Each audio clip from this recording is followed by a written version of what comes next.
আজকে অস্ট্রেলিয়ার মাটিতে যখন ভারতের টিম প্র্যাকটিস করছে ঠিক সেই সময় গৌতম গম্ভীর পেছন থেকে এসে রোহিত শর্মাকে কিছু বলে যে, "দেখো এটাই" যে হোক যেটাই বলে, কি বলে সেটা তো আমরা কেউ শুনতে পাইনি।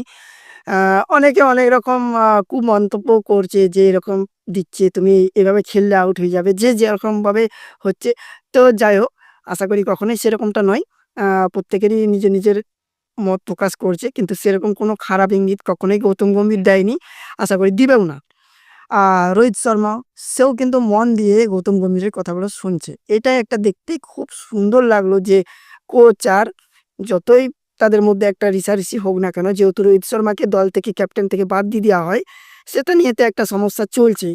কিন্তু তার মধ্যেও যে আ ভারতকে জিতানোর জন্য যে দুজন আবার একসাথে কাছে এসেছে এবং তার সাথে বিরাট কোহলিও সংযোগ আছে। বিরাট কোহলির সাথেও গিয়েও সে গৌতম গম্ভীর অনেকবার কথা বলেছে। মর্নি মর্কেলও সাথে আছে। অসাধারণ দৃশ্য। এখন ১৯ তারিখে বলবে কি হবে তার রেজাল্ট। আপনার কি মনে হয়? অবশ্যই কমেন্টে জানাবেন।